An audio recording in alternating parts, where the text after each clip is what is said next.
His name is Lee Cremo, and he is traveling over 3,000 miles to compete in a contest that brings fiddlers together from all over North America. It's an annual event held in the country music capital of the world, Nashville.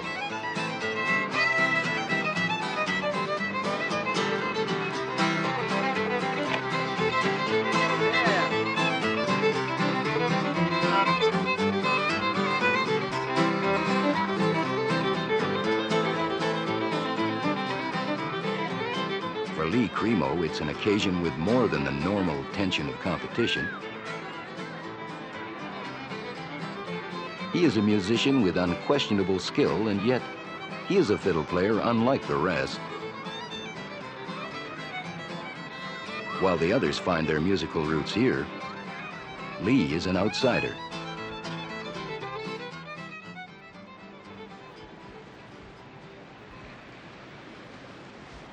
This is the world of Lee Cremo. Cape Breton Island on the Atlantic coast of Canada. Lee lives on the Eskasoni Reserve, on the shore of the lake they call Brador, Arm of Gold.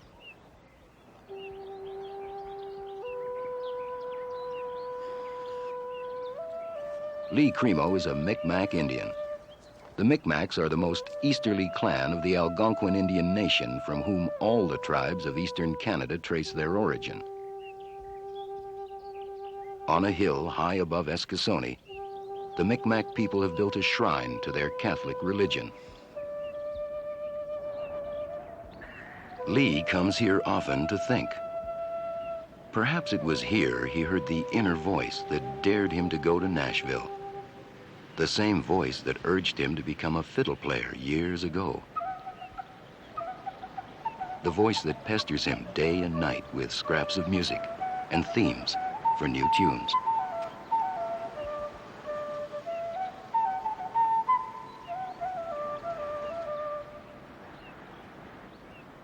The Micmacs are a tiny minority in Cape Breton now, no more than 2,500 in a population of 115,000. Lee, his wife Nellie, and their children, Elizabeth and Timothy, have made their home where the Micmac people have been settled for centuries, along the shores of the Brador Lake.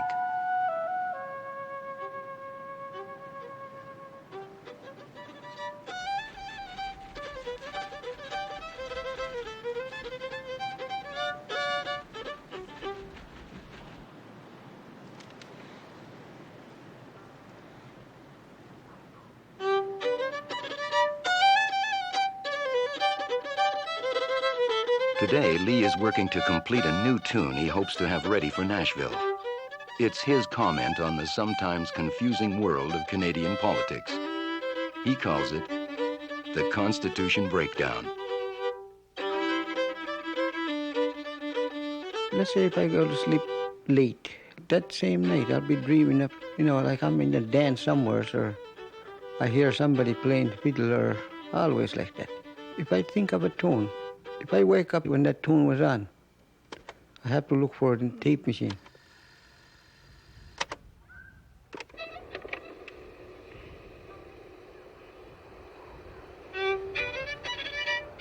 Such creativity can be startling for a wife, Nellie Cremo.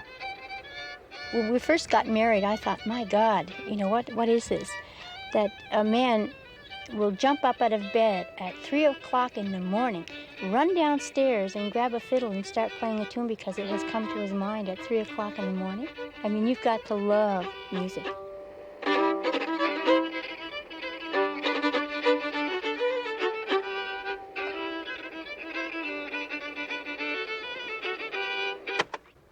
Take a cuckoo's nest, cuckoo's nest.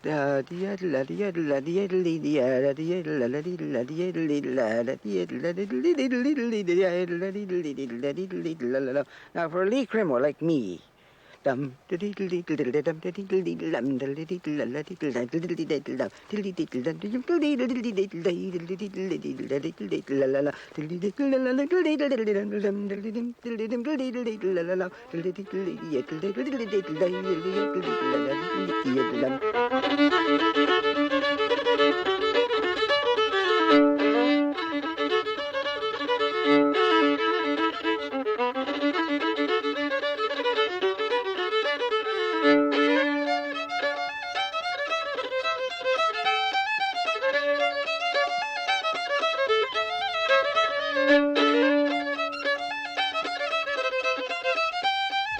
have to worry about the beats I make on the bow exactly. Like the thing is, when you're playing Scottish and Irish stuff, you have to have that. You got to have that bow. You'll never be an Irish player or a Scottish player if you don't have that bow thing. The Gaelic fiddle music originated in the ancient refrains of the great bagpipe. The bowing techniques of Cape Breton fiddling must reproduce the intricate fingering in pipe music. They use fingers. So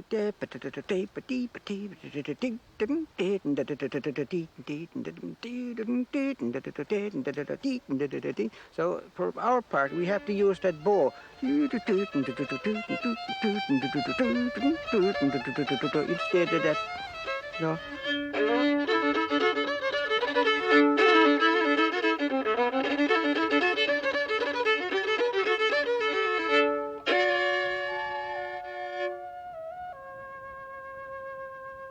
He learned to play the hard way, practicing on a fiddle belonging to his father, Simon Peter Cremo. Lee was 7 years old when he discovered the mystery of his father's music. But that mystery was deeper than a child's mind could realize.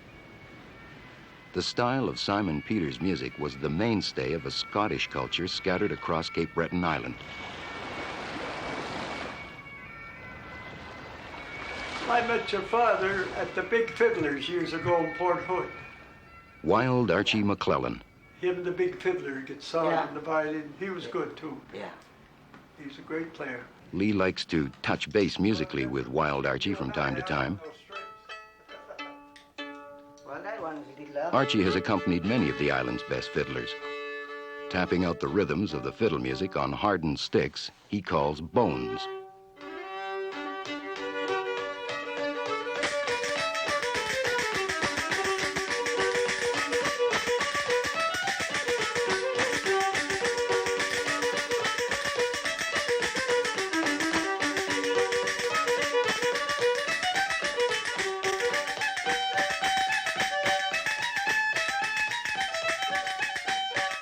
Wild Archie's ancestors were part of a massive migration to Cape Breton from Scotland in the last century.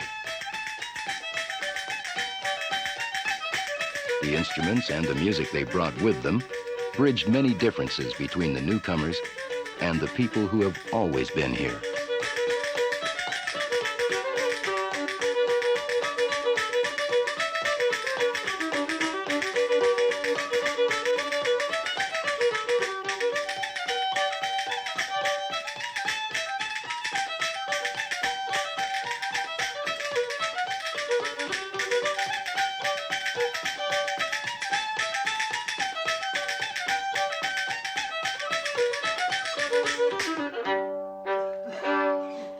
That's pretty damn good. Pretty damn good. Oh boy, that's Yeah, it get tiring loosens afterwards. me up a bit. Yeah. Oh.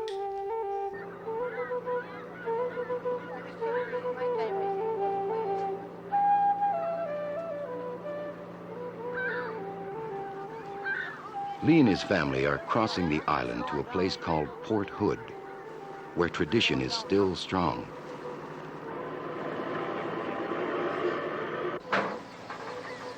Lee still finds his most demanding audience among the descendants of the Scottish settlers. Lee's been invited to play at an exhibition of step dancing, a tradition with origins in the old Celtic civilizations of Scotland and Ireland.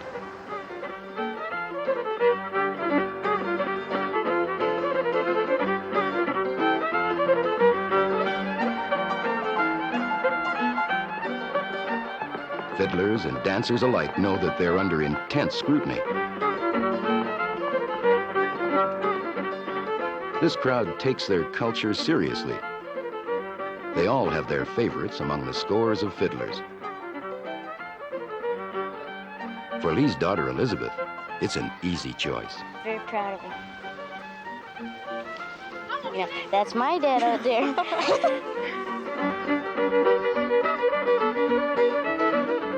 He plays so many different kinds of music. Scottish, Irish, French, everything. I like it all.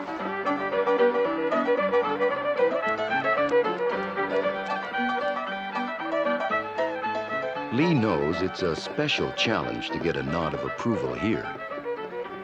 And it's a good warm-up for Nashville. The big problem in Nashville is going to be one of nuance. The people who play there are more distinctively American. Lee's music is more authentically Scottish and Irish. The style differences, though hard to define, ring clear to the sensitive ear. Lee understands their style called bluegrass, a sound he can duplicate, but never really feel. It'd be like that, like, you know. Like, that's going, this would be very interesting, like, I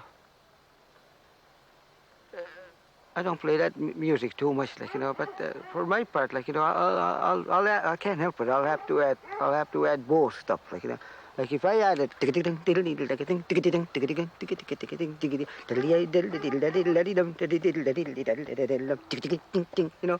that extra.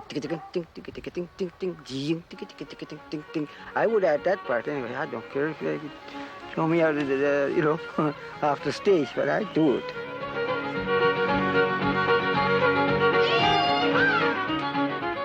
The fiddle is the heartbeat of the local culture.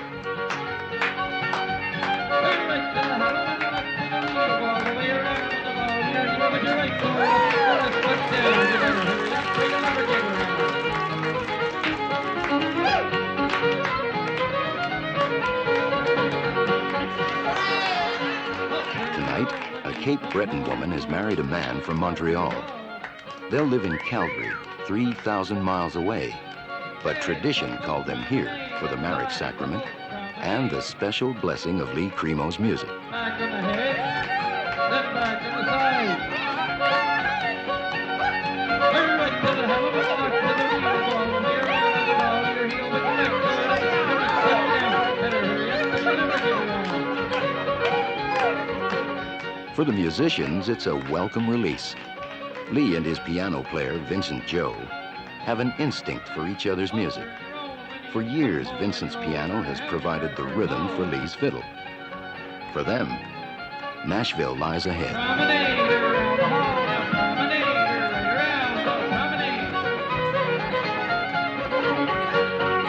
In its time, the fiddle became as much a part of a Cape Breton wedding as the wedding ring. Lee puts a special energy and a sense of adventure into his music, and it's made him a popular performer wherever there is something to celebrate. He has a style. He's got a definite swing that is for people who love to square dance, and people who are really good at square dancing enjoy dancing to his music. I've gone to a lot of dances, and people just get a feeling. And when it starts to come, you know, you want to get up and dance, and you can't help it. He just makes you.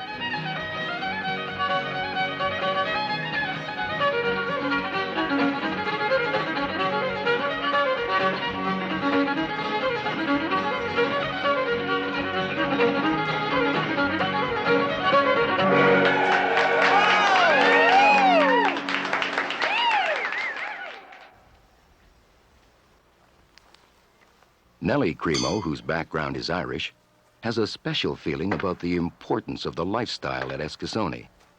Usually what happens, sons and daughters, when they marry, they will build houses very close to the mother or father, whatever. And that's what this group is like. My mother-in-law lives next door. Lee's aunt, her sister, lives next to her. Then his brother lives next to us. First time, huh? Oh, no, second time. Oh, second time. The children have the opportunity to be with their grandmother every day, and she has that same opportunity to be with them. I make them basket all the time.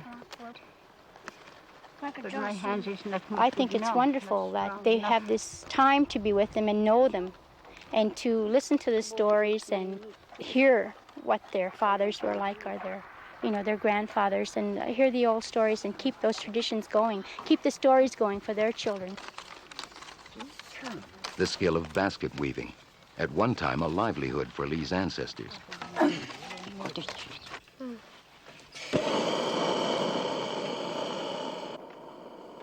Eel fishing, another link with their past. That was our source of life at one time, eels. Well, there's quite a few ways to go about eeling. The early days, before gas lamp, they used to use birch bark. You roll a birch bark and then set fire on it, like, you know. At midnight, when the waters of the Bredor are calm, Lee tries his luck at fishing for his favorite meal. Canoe is the best thing really for eeling. Nowadays we have boats in the boat, you know, you can turn quick as you want because the eel does not go to wait for you either, you know.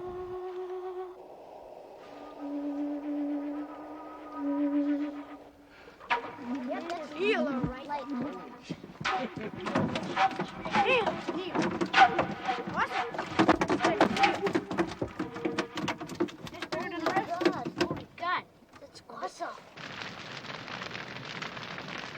Like fishermen the world over, the one that got away becomes a great story.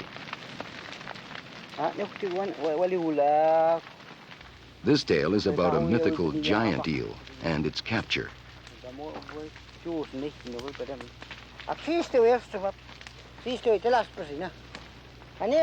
Lee and his children play out a ritual as old as Micmac culture. This is more than storytelling. It helps keep alive the language and the heritage of the Micmac people.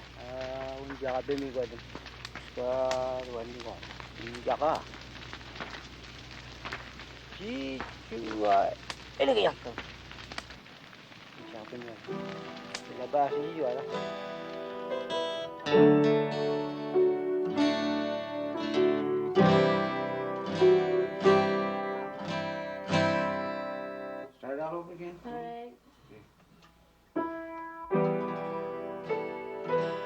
They've grown up with his music all their life. He seemed to feel that he didn't want to push the kids to get into music because he felt that if they felt pressured, then it would be something that they didn't like to do.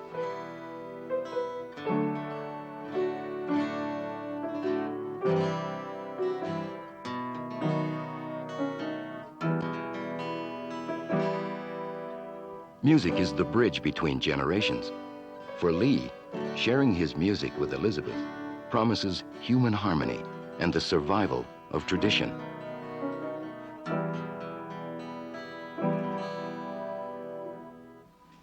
Then you hit that B. You can't hit that B7, huh? Not quick anyway, because I'm playing. This is a B, you're hitting B major. This is. That sounds awful, though. It sounds funny. That's what it is, B7. The demonstration, like a B, like let's say B, and then B7. There's a difference.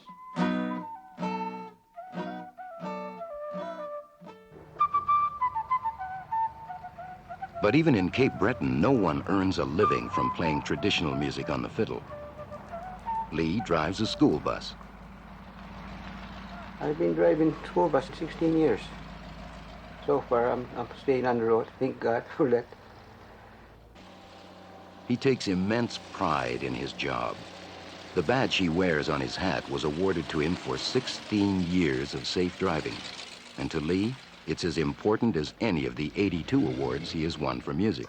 Well, it says there in the front, your children's safety is our business. Out of 900 of us, 10 only received this thing. Any material thing on earth you can be made or replaced. But children's lives is a different story altogether. You know, I can wear it proudly. You know, I feel good about it walking around.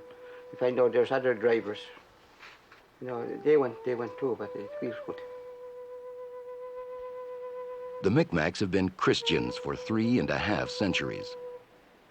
The cross was a part of their spirituality long before their formal conversion. Perhaps a coincidence, or perhaps a symbol borrowed from European fishermen who were here before Columbus sailed.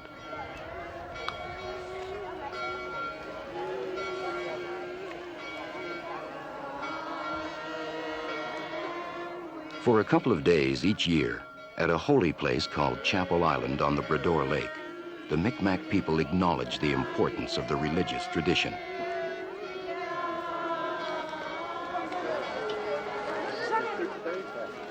This ceremony, in honor of the Virgin Mary and the Micmac patron Saint Anne, has been a yearly event since 1742.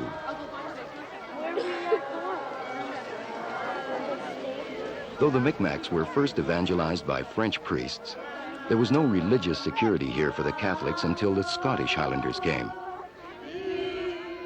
We now ask the Lord to send his special blessing upon this water, which we will use as a reminder of his goodness to us.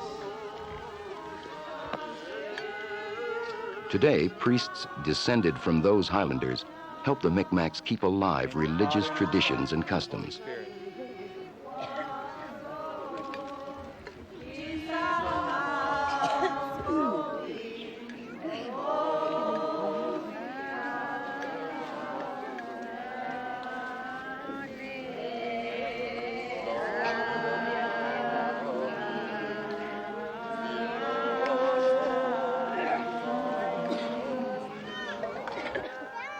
One thing that I really particularly like about the Indian culture is their love of children, the way they treat children, you know, the respect for them. In the name of the Father, and the Son, and the Holy Spirit.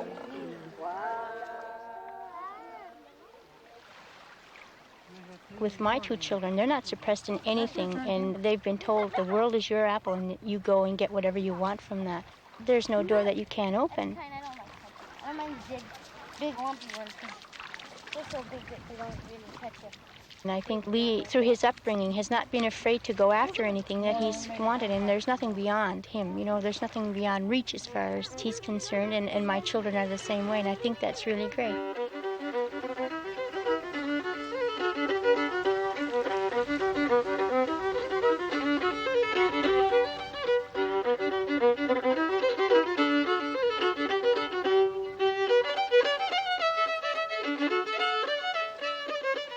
Lee expresses his feelings through his fiddle. In his own words, the bow is my tongue. The strings are my voice.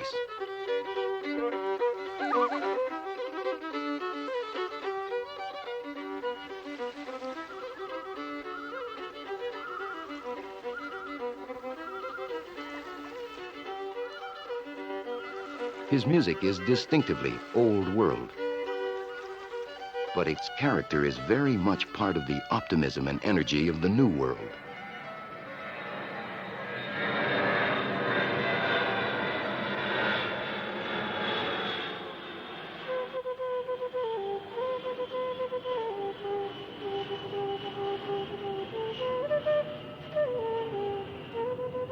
Lee is on his way to Nashville, but there's been a slight change in plans. Vincent Joe, who always plays piano for Lee, has missed the flight. Last night, Vincent's wife gave birth to their first child.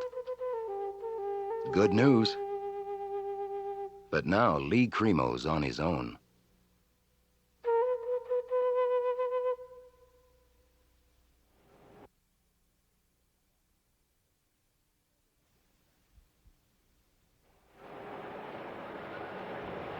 Nashville. It's a musical marketplace, throbbing with the sounds of America's past and present.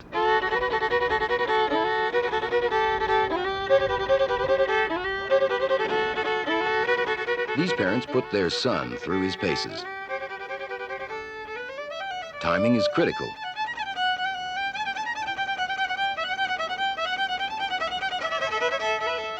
This may be the chance of a lifetime. A break.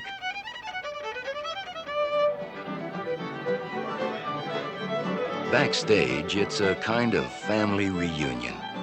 The backdrop of the Grand Ole Opry creates just the right atmosphere for old friends to meet and new musical bonds to form. Only among the old-timers is there a real looseness, the laid-back quality that distinguishes country music.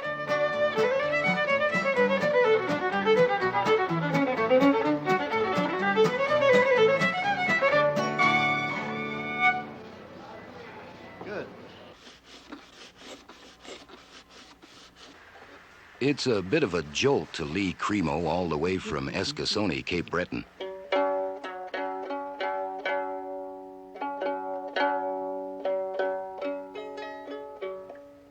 retires to his hotel room to reassure himself that he is really here, that he too is a part of this scene, that in a roundabout way, he belongs here.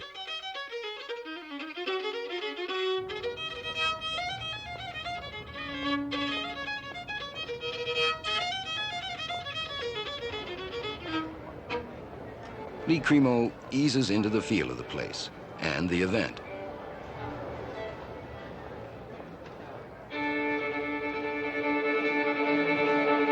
Lee checks out the competition at the qualifying rounds. Because he has been given a special invitation to compete in the semifinals, Lee doesn't have to play in these sessions. Such an invitation is considered to be a mark of honor. But there is no escape from one real problem. Fiddlers feel a bit lost without the comfort they find with their own accompanist. Cape Breton fiddlers prefer piano players. And for Lee, Vincent Joe is irreplaceable. Now make welcome fiddler number 31, fiddler 31.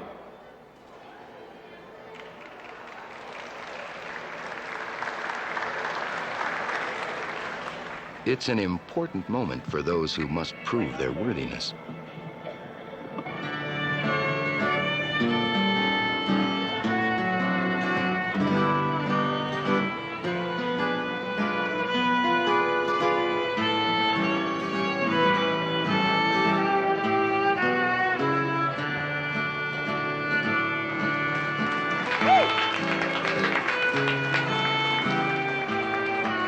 She's good.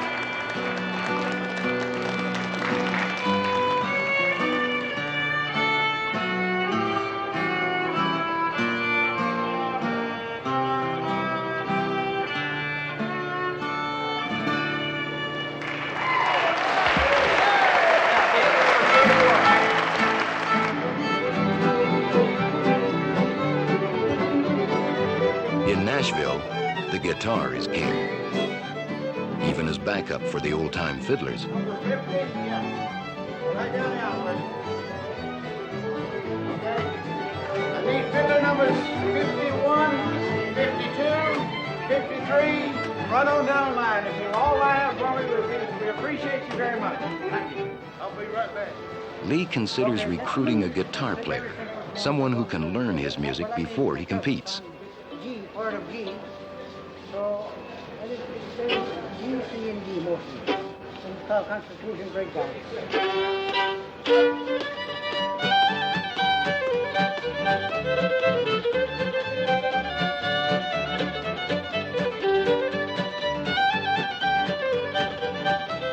The free flow of jamming and playing is a reminder to Lee of the differences between his style and that of the bluegrass players.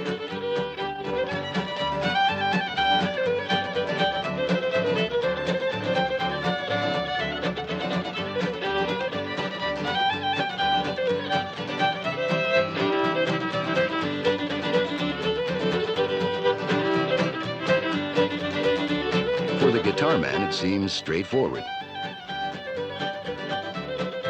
But Lee feels the difference in style.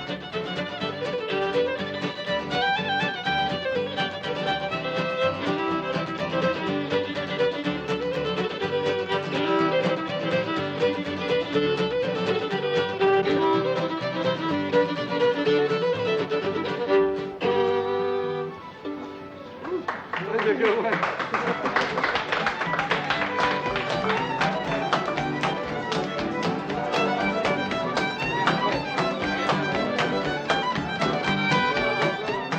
Clogging, perhaps a distant American cousin of Cape Breton step dancing, is raw and unrestrained.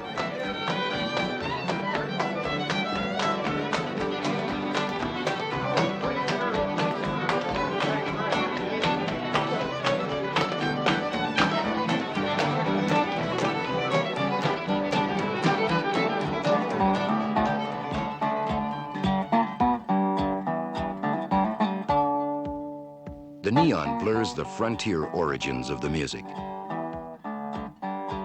It's easy to miss the linkage with tradition and old values.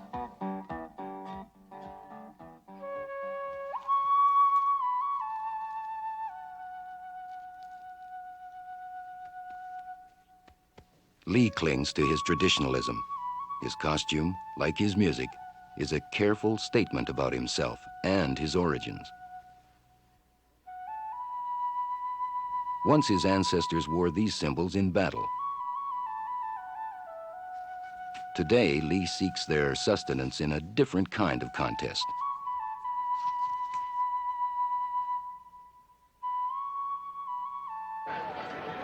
Jeff Pritchard.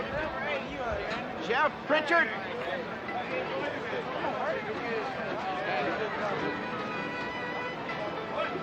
Where is he?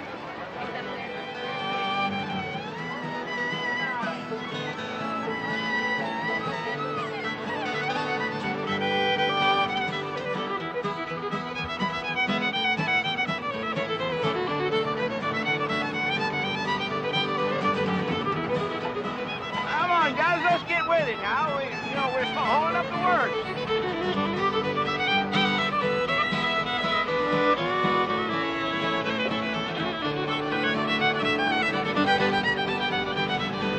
Come on, Jeff, don't be strolling, Hollis. Let's get on with it. All right, get your number. Wait, I need to know your number. Fine. Number 5.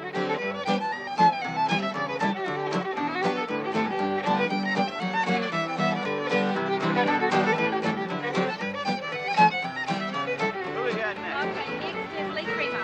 Lee Cremo. Reach in there, Lee, and get you one. The lines are drawn. Okay. The order of battle for the finals is complete. Number 12 for Mr. Cremo. Number 12. Warming up becomes more feverish. The fiddlers strive for virtuosity in a medium that demands strict conformity. One Nashville veteran is known to his friends as Wild Bill. He and his $8,000 gold inlaid guitar are a common sight on the fiddling circuit. I'm a freelance accompanist. I play for anybody that asks me to. I don't come with just one fiddler and play with just one. I'm not under obligation to play with just who brung me, you know. I'm an independent accompanist, and I play for whoever desires my services.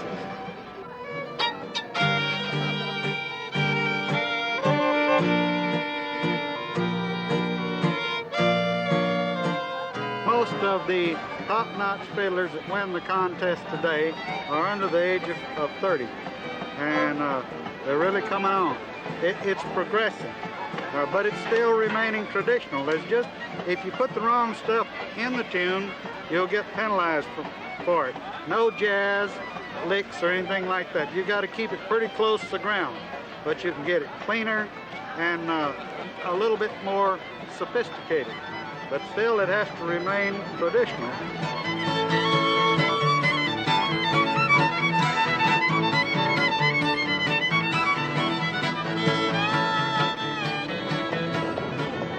The moment the fans have awaited. They rush for the best seats in the venerable concert hall.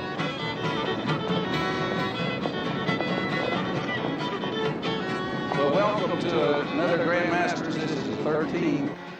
Well, the rules are the same as they have been all the years. The judges are over in a separate building and only hear the fiddlers and identify them by the numbers. For over 8 hours, these judges will listen to the sounds of some of the finest traditional fiddle players in North America. Now, contestant number 1. Contestant number 1 will play Sally Johnson, the Wednesday Night Waltz, and Don't Let Your Deal Go Down. Contestants. From this crop of semifinalists, they will pick the best. The few who are worthy to compete for the status of first among equals.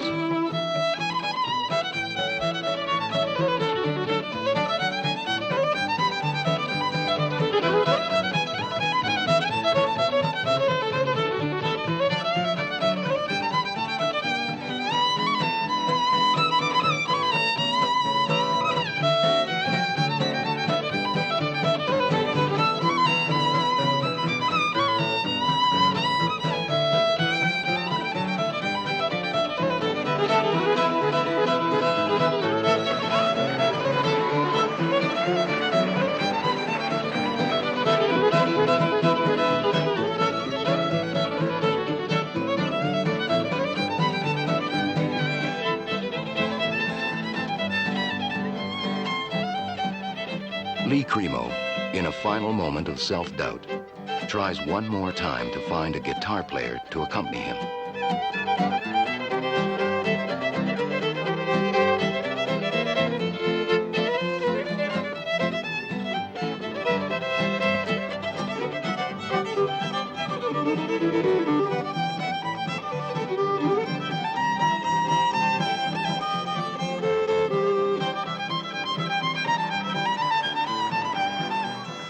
When his moment arrives, his decision is made.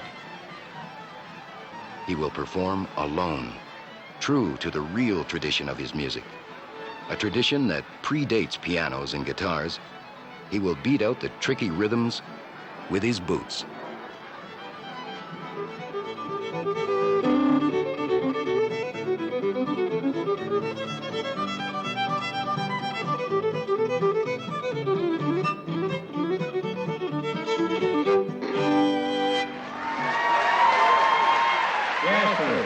And that was contestant number 11. Now we're getting ready for 12, and 12 is going to do the Constitution Breakdown, the Poor Girls Waltz, and then the Sally Garden Reel. The music rushes like blood to his fingers, to the phenomenal arm.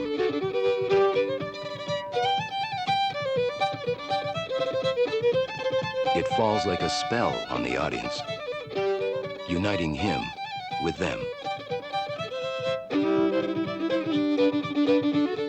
Who could say, but perhaps a musician, at what point the audience feels the special spirit Lee Cremo carries?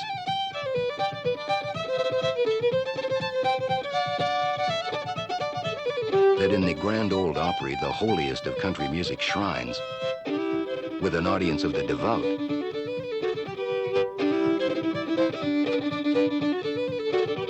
Lee Cremo takes them home.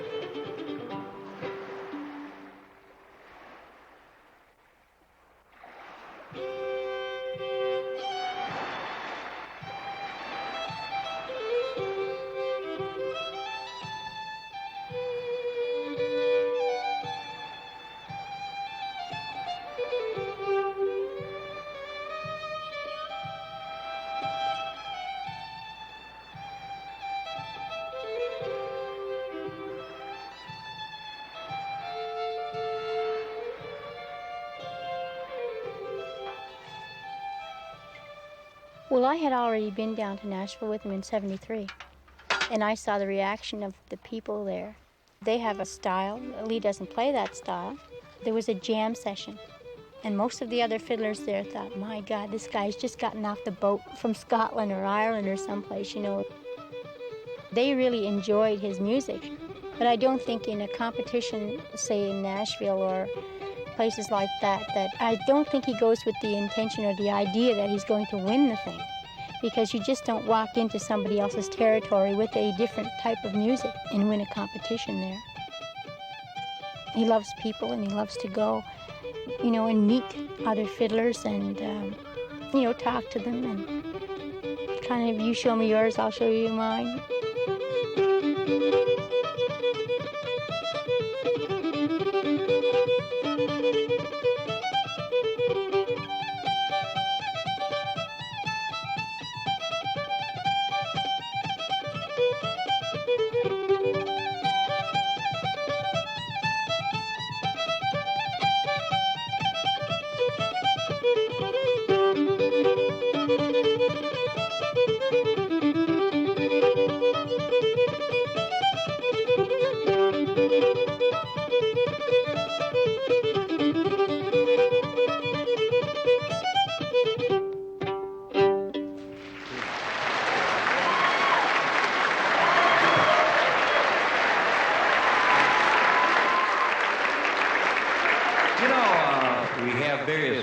Like, I bet that's the first time you've heard a pair of boots. This is better. This is better. Now, it's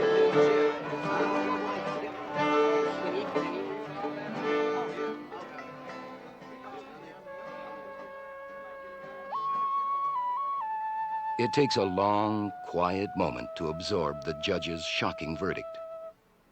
Lee didn't qualify for the finals. Naturally, Nashville's judgment is disappointing, but then recovery is quick in the healing world of music.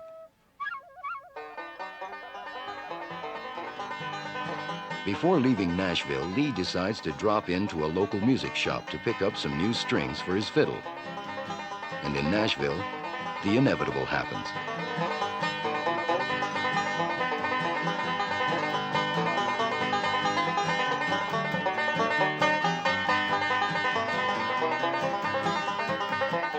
The shop owner has also played music since he was a child. And like two old friends, they soon strike up a musical conversation.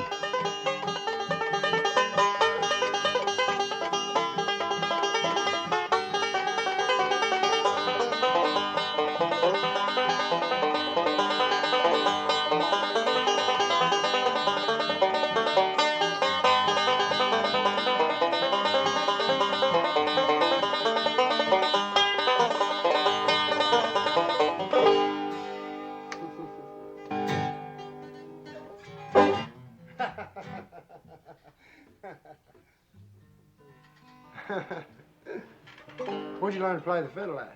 Well, I learned it from my father, really. Back home, like, you know, there's a lot of Scottish, Irish, and French music, so... And I'm a Mi'kmaq Indian myself, so when you combine that, you know, this is what comes out in my bow technique.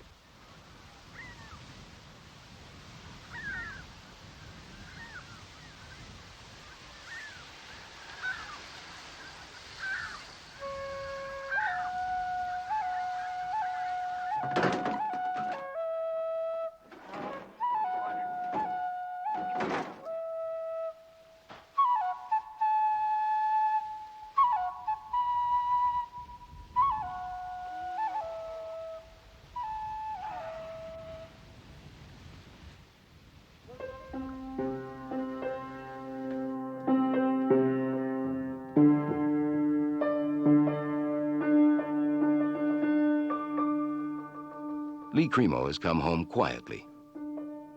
He sets to work on his first priority. The piano is out of tune. This must be corrected. The parish priest and some neighbors are coming by for some music tonight.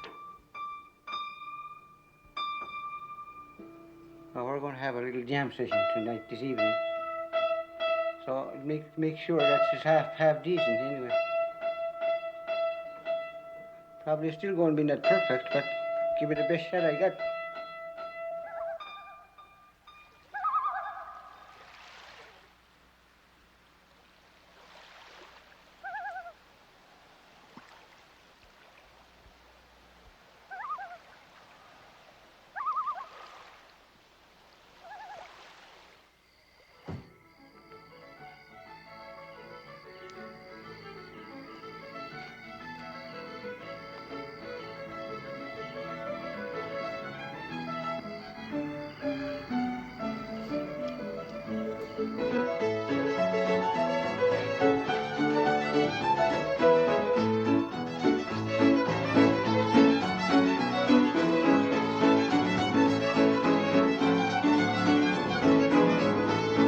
After Nashville, there is a real comfort in the harmony of his own home.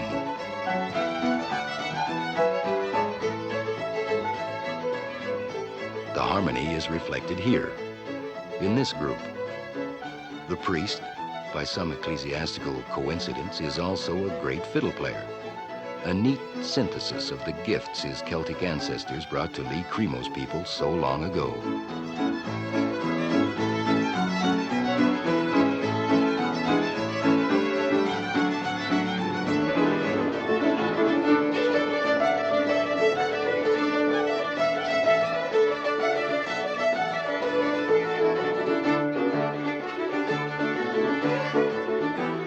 Lee Cremo won no new awards in Nashville this time, but then he already has 82 trophies and a safe driving citation.